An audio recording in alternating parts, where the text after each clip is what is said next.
En aquel tiempo, cuando terminó Jesús de hablar a la gente, entró en Cafarnaúm. Un centurión tenía enfermo, a punto de morir, a un criado a quien estimaba mucho. Al oír hablar de Jesús, le envió unos ancianos de los judíos para rogarle que fuera a curar a su criado. Ellos, presentándose a Jesús, le rogaban encarecidamente: «Merece que se lo concedas, porque tiene afecto a nuestro pueblo y nos ha construido la sinagoga». Jesús se fue con ellos. No estaba lejos de la casa cuando el centurión le envió unos amigos a decirle: «Señor, no te molestes. No soy yo quien para que entres bajo mi techo. Por eso tampoco me creí digno de venir personalmente. Dilo de palabra y mi criado quedará sano, porque yo también vivo bajo disciplina y tengo soldados a mis órdenes. Y le digo a uno, ven y va, al otro ven y viene. A mi criado, haz esto y lo hace». Al oír esto, Jesús se admiró de él y volviéndose a la gente que lo seguía, dijo: «Os digo que ni en Israel he encontrado tanta fe». Y al volver a casa, los enviados encontraron al siervo sano. Palabra del Señor. Nuestro Señor utiliza el concepto fe, según lo cuentan los 4 evangelios, de una manera diferente. En unos casos, fe significa la fe en Dios, en otros casos significa confianza, que es una acepción de la palabra fe, pero en otros casos, como en este, significa humildad. Es decir, que son virtudes que constituyen la fe, anejas a la fe. ¿Por qué el Señor habla de la humildad como fe? Porque la fe implica reconocer el señorío de Dios, la primacía de Dios.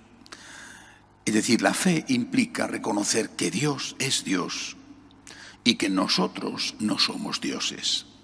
Y ahí va implícita la humildad. Yo no soy Dios. De esta concepción de uno mismo en relación con Dios, Dios es Dios y yo no soy Dios, simplemente de este concepto se desprende una relación con el Señor distinta a la que tenemos hoy en día. ¿Qué relación tenemos hoy con Dios y con la gente? Es una relación contaminada, viciada por este ambiente en el que vivimos, que es un ambiente donde solo hay derechos. Eso también a nosotros, católicos practicantes, nos ha contaminado. Yo soy el centro, yo soy el sujeto de derechos, los demás son como planetas a mi alrededor, tienen que adorarme porque yo soy el centro, yo soy Dios. Los demás tienen que adorarme, girar en torno a mí, servirme, y en tanto en cuanto me sirven, me son útiles, en esa medida les acepto. Cambiando el centro está en Dios. Él es Dios y yo no lo soy. Él es el sol y yo soy un planeta alrededor del sol. También hago que mis hermanos no sean mis planetas o mis satélites, sino que sean personas que, como yo, giran alrededor de Dios, alrededor del sol. Y por lo tanto entiendo mi vida como, por supuesto, un sujeto de derechos, pero también un sujeto de deberes, de obligaciones. Yo tengo deberes para con Dios, deberes para con mi prójimo, y naturalmente que también tengo derechos. Esta concepción del hombre, totalmente distinta a la concepción atea, que es la que hoy predomina, nos sirve para relacionarnos con los hermanos y en primer lugar con el Señor. Ahora esto lo tenemos que aplicar al tema de hoy. Este milagro del centurión, el centurión responde con una gran humildad y Jesús dice cuánta fe tiene. Bueno, pero esto lo tenemos que aplicar a lo que la propia Iglesia aplica. Esta frase del centurión la Iglesia la pone en un momento concreto de la misa. Dentro de un rato la pronunciaremos todos. Señor, no soy digno de que entres en mi casa, pero una palabra tuya bastará para sanarme. Esa frase del centurión la coloca la Iglesia justo antes de la comunión. No soy digno. ¿Qué queremos decir con esto? ¿Por qué la Iglesia lo pone en ese momento? Porque el hombre que se siente inferior a Dios, que se siente sujeto a Dios, que no se siente Dios, reconoce que la Eucaristía, que es Dios, es un don infinito y es un don inmerecido. El hombre que se siente Dios considera que tiene derecho a la Eucaristía.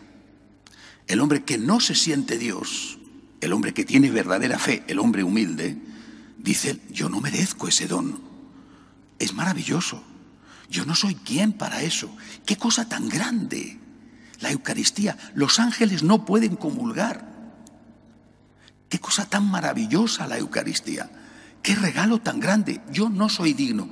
Es decir, de una concepción de la fe auténtica. Dios es Dios, yo no lo soy. Tengo derechos, es cierto, pero también tengo obligaciones. Soy inferior a Dios. Se desprende, y repito, la Iglesia sabiamente pone esta frase del centurión justo antes de la comunión. Se desprende que la Eucaristía no es un derecho y que es un don totalmente inmerecido. Fijaros, este planteamiento, que es el planteamiento correcto, deshace completamente toda la estupidez en que nos estamos moviendo en torno a el derecho a comulgar. Es que me apetece comulgar, ese es el gran argumento. Hemos hecho y vivimos en un mundo de sentimientos. Me apetece comulgar. No voy a misa nunca, pero hoy estoy en un funeral, me apetece comulgar.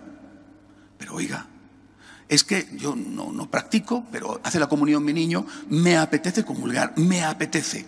Es un mundo insostenible porque no hay un sostén racional que lo pueda mantener. Me apetece. Todo hoy se gobierna por el me apetece. Yo quiero, yo siento. Ya no siento, ahí te quedas. Ya no quiero, ya no me importa. Hoy me apetece, lo hago. Hoy no me apetece, no lo hago. Repito, esto es un mundo como si estuviéramos construyendo una casa sin columnas. El sentimiento es lo más frágil, lo más mudable que existe. La Iglesia dice: volvamos a donde tenemos que estar. Dios es el centro, solo Dios es Dios. Yo no soy Dios. Yo tengo derechos, ciertamente, pero también tengo obligaciones. Y Dios es mi Señor, y yo no tengo derecho a comulgar. Nadie tiene derecho a comulgar. No es que no tienen derecho a comulgar los que están en pecado mortal, que obviamente no lo tienen. Es que tampoco nosotros lo tenemos. Por eso, repito, la Iglesia pone antes de la comunión la frase del centurión como modelo de fe humilde: no soy digno de que entres en mi casa. ¿Hay alguien que pueda decir yo sí soy digno? Qué estúpido, qué soberbio. Señor, yo no soy digno, aún estando en gracia de Dios. Insisto, por eso la Iglesia lo pone en ese momento, no solo para los que están en pecado, también para los que estamos en gracia. Señor, yo no soy digno. Es un don extraordinario que no merezco.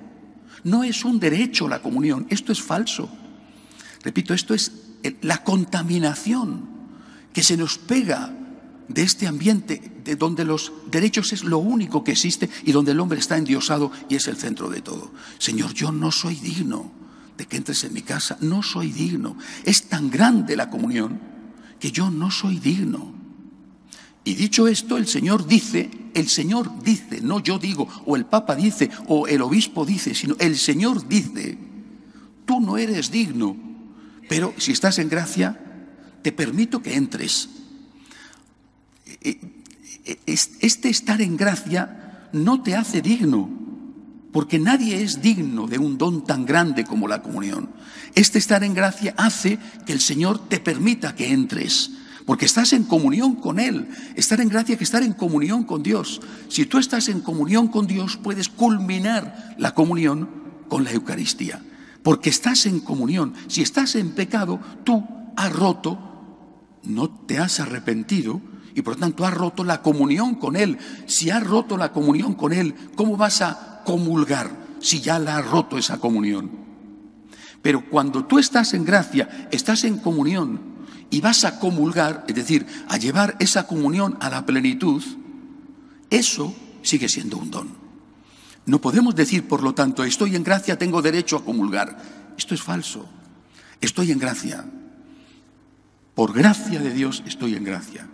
Por misericordia de Dios estoy en gracia. La comunión sigue siendo un don.